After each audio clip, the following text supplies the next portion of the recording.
இயேசு கிறிஸ்துவின் நாமத்தினால் உங்களை வாழ்த்துகிறோம். இந்த நல்ல நாளிலே ஆண்டவருடைய வார்த்தையை நாம் பார்க்கலாம்.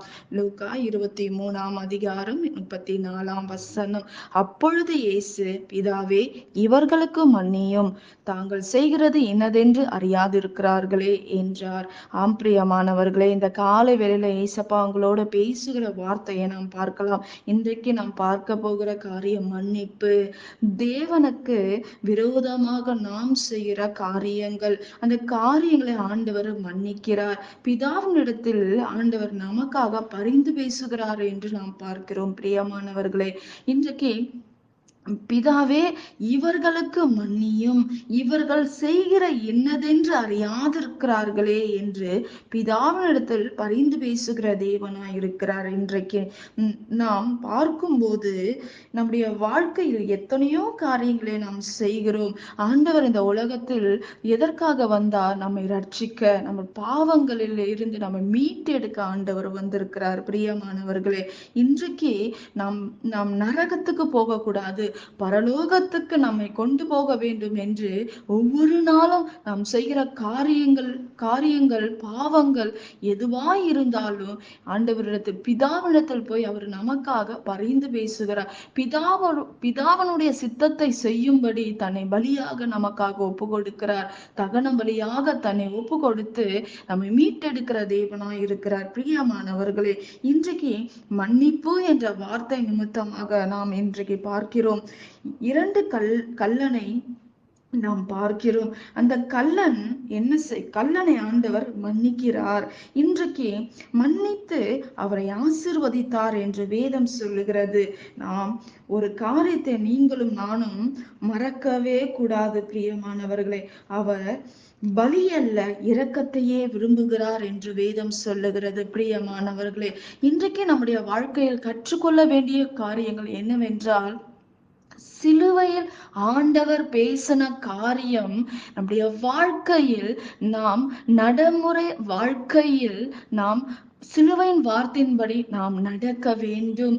அவர் பலி அல்ல, இரக்கத்தையே விரும்புகிறார் என்று நாம் பார்க்கிறோம். பிரியமானவர்களே, கல்லனை ஆசிர்வதித்த தேவன், கல்லனை மன்னித்த தேவன், இன்றைக்கு நாமும் நம்மோட கூட இருக்கிறவர்களையும் நாம் மன்னிக்க வேண்டும். மன்னிக்கிற இருதயம் தேவனிடத்தில் நாம் கேட்டு பெற்றுக்கொள்ள வேண்டும். இது சாதாரணமாக ஒரு மனிதனை நாம் மன்னிக்க முடியாது.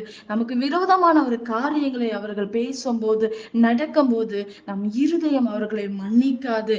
ஆனால் தேவன் நாம் மன்னிக்க வேண்டும் என்று தேவன் நமக்கு சொல்லுகிறார். நாம் மன்னிக்க வேண்டும். மன்னிக்கிற ஒரு இருதயம் உங்களுக்கும் எனக்கும் தேவை. பிரியமானவர்களே, இந்த நாட்களிலே நாம் செய்கிற பாவங்களை கர்த்தர் மன்னிக்கிறார். நாம் நம்மோட கூட இருக்கிறவர்கள் செய்கிற காரியங்களை நாம் மன்னிக்க வேண்டும் என்று ஆண்டவர் கற்றுக் கொடுக்கிறார். இந்த காரியங்களை நாம் கற்றுக்கொள்ள வேண்டும். பிரியமானவர்களே, பேதுரு தன் சகோதரனை, பேதுரு ஆண்டவரிடத்தில் வந்து, என் சகோதரனை எத்தனை முறை மன்னிக்க வேண்டும் என்று கேட்கும்போது, ஆண்டவரே 7 தரம் மட்டுமா என்று ஏசப்பா கிட்ட கேட்கிறாரு பேதுரு. ஆனா ஏசப்பா என்ன சொல்றாரு தெரியுமா? அப்பொழுது 7 தரம் மாத்திரம் அல்ல, 70 தரம் மட்டும் மன்னி என்று சொல்லுகிறதை நாம் பார்க்கிறோம். பிரியமானவர்களே, மத்தேயு 18 21 22 படி சிலுவையின் வார்த்தையை நாம் தியானிக்க வேண்டும்.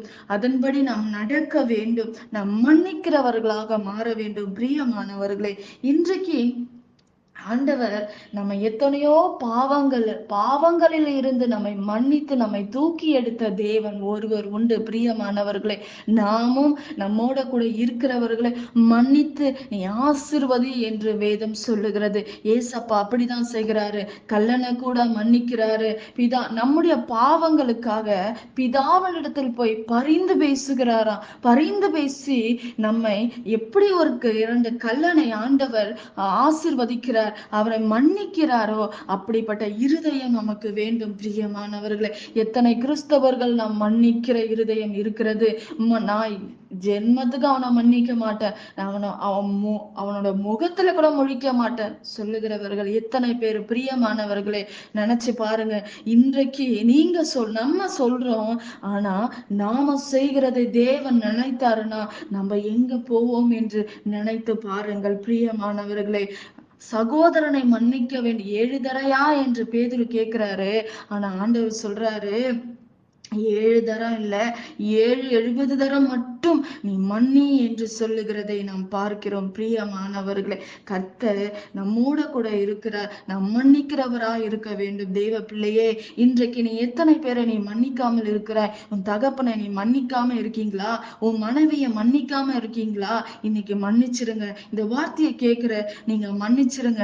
ஆண்டவர் உங்களோட பேசுகிறார். இன்றைக்கு மன்னியாமல் இருக்கிற காரியங்கள் எதுவா இருந்தாலும் தேவ சமூகத்தில், ஆண்டவரே அந்த மன்னிக்கிற இருதயத்தை எனக்கு தாரும் என்று நீங்க கேட்டு பெற்றுக்கொள்ளும் போது நிச்சயமாக ஆண்டவர் உங்களை ஆசீர்வதிப்பார். உங்கள் தேவைகளை தேவன் சந்திப்பார். நம்முடைய காரியங்களுக்காக பிதாவினிடத்தில் போய் பரிந்து பேசுகிற தேவனா இருக்கும்போது நாம செய்கிற நீங்க செய்கிற பாவங்களை அவர் மன்னிக்கிறார் என்றால் உங்களுக்கு செய்தவர்களை நீங்கள் மன்னிக்க வேண்டும் பிரியமானவர்களை. அப்படி நீங்க மன்னிக்கும் போது ஆண்டவர் உங்களை ஆசீர்வதிப்பார். நாம் ஜெபிக்கலாமா? பரலோகத்தில் வாசமாய் இருக்கிற அன்பின் பிதாவே, உங்க நாமம் மகிமைப்படுவதாக, உங்க ராஜ்யம் வருவதாக. ஆண்டவரே, இன்றைக்கு ஆண்டவரே அப்பா, ஆண்டவரே நாங்க மன்னிக்கிற இருதயத்தை எங்களுக்கு தாரும். ஆண்டவரே, மன்னியாமல் இருக்கிற காரியங்களை மன்னிங்க ஏசப்பா. நாங்கள் ஆண்டவரே, நாங்கள் மன்னிக்கிற இருதயத்தை எங்களுக்கு தாங்க ஏசப்பா. எங்களோட தேவைகளை சந்திங்க ஆண்டவரே. அப்பா, எங்களுக்காக பிதாவினிடத்தில் பரிந்து பேசுகிற தேவன் நீங்க ஆண்டவரே. ஏசப்பா, அதற்காக நாங்கள் நன்றி செலுத்துகிறோம் ஆண்டவரே. இன்றைக்கு எங்களுடைய எல்லா தேவைகளை சந்திங்க, எல்லா தடைகளை மாற்றுங்க ஏசப்பா. 10th +2 எக்ஸாம் எழுதுகிற பிள்ளைகளுக்கு நல்ல ரிசல்ட்டை கொடுங்க. 10th எழுதுகிற பிள்ளைகளோட கர்த்தாவே உங்க மகிமை இருக்கட்டும்பா. தேவைகளை சந்திங்க ஆண்டவரே. திருமணத்துக்காக ஆண்டவரே பண தேவைகளை சந்திங்க. வேலை இல்லாதவருக்கு வேலையை கட்டளிடுங்க ஏசப்பா. இந்த நாளிலே எல்லாவற்றையும் பொறுப்பெடுத்துக் கொள்ளுங்க ராஜா. வழி நடத்துங்க ஆண்டவரே. இயற்கைக்கு அப்பாற்பட்ட அற்புதங்கள் அதிசயங்கள் நடக்கட்டும் ஆண்டவரே. தடைகளை நீக்கி போடுவீராக ராஜா. எல்லாவற்றையும் உங்க கரத்துல ஒப்பு கொடுக்கிறோம். இயேசுவே நாமத்தில் வேண்டுகிறோம் எங்கள் ஜீவன் உள்ள நல்ல பிதாவே. ஆமேன். கர்த்தர் தாமே உங்களை ஆசீர்வதிப்பாராக. ஆமேன்.